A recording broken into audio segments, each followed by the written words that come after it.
Hey everyone, happy new moon and winter solstice week. We're going to keep this one short and sweet so that you can go back to nourishing yourself, to resting, and just taking in the end of 2025. We're here. You made it. See you later, right? I think a lot of us are thinking about the next year. But first, let's dive into the energies of this new moon so you can understand how to capitalize and optimize on the gate of self-love.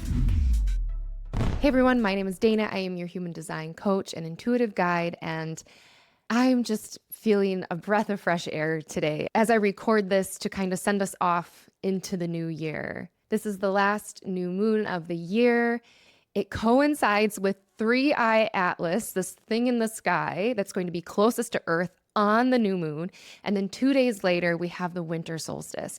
I really truly think of this as a very magical portal. In fact, I will be offering Reiki healing sessions during these full 3 days because I think that's the type of energy that we're all meant to be in right now, in the energy of love consciousness. And interesting enough, the new moon is in Sagittarius, 28 degrees of Sagittarius on the 19th, in the gate of self-love. This gate is in your identity center. And you know what's even more interesting, you guys? It's also in Mars is also highlighting this gate. So we've got the sun, the moon, and Mars all conjunct each other on the 19th. So the sun, it's what we shine out, it's what we exude. The moon, it's our inner world, it's how we take care of ourselves. And Mars is action and impulsivity and let's go, you know? So this gate of self-love is really trying to teach us a lesson this week. Now it's connected to the identity center, and we are still learning the lessons from when the heart center has kind of broken into two, into the will center in human design and also the identity center. This is our opportunity to genuinely accept ourselves, to have self-worth, to know that we are lovable, not because of what we can do or achieve, but because we exist. And I think we are all still learning this lesson. So let's break down what this gate can look like in the conditioned state first so that we can then talk about the optimized expression.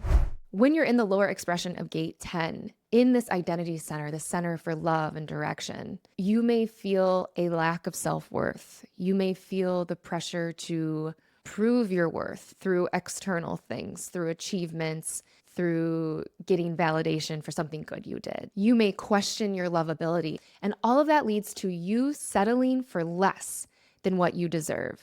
And I feel personally like 2025 is the end of a chapter.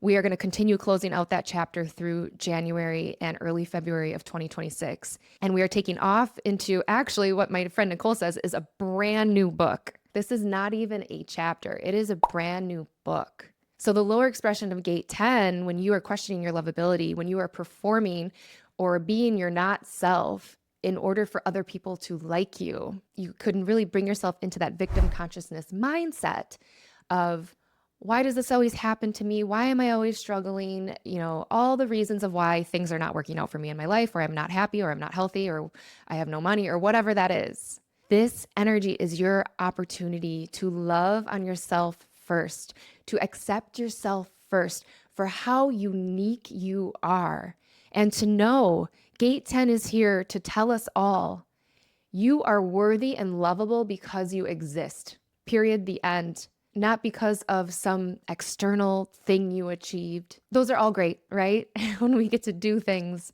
First of all, you are lovable and worthy of love because you exist with a very unique set of strengths and abilities and characteristics that you have to offer to this world.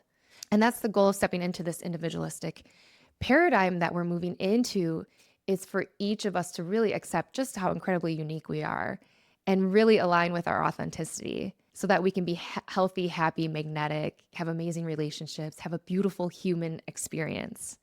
So some tips for the gate of self-love: nourish yourself. That is this winter solstice time anyway. Take care of yourself. A lot of us don't listen to our own needs. Take life slowly. Give yourself a nice soak or a bath. Do a meditation. Go to a yoga class. Have a long conversation with a mom friend that you never get to have. What is something that you can do to love on yourself? Because the goal of gate 10 is for you to love yourself first, to accept yourself first, to own your unique, authentic code and expression so that everyone around you can do the same for you. What gate 10 is really saying to us is you cannot fully awaken until you accept yourself first, until you have self-love. So even for all of my self-development, spiritual enthusiasts out there, are you losing yourself in the tool or in the teacher or in the modality? Because the goal of all of this is to bring you back home to yourself, for you to love yourself, for you to accept yourself.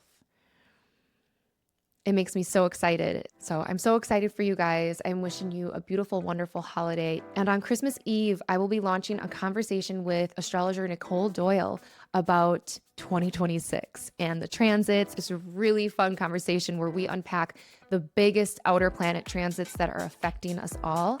So please tune in if you'd like to, and like and subscribe to the channel, and sending you guys so many good vibes for loving on yourself this week, for nourishing yourself, for putting yourself first, for tuning out the loudness of the holiday season and coming home to your center during this beautiful new moon and winter solstice portal. Enjoy it. I can't wait to hear how it goes. Put it down in the comments below, and I'll see you on the next video.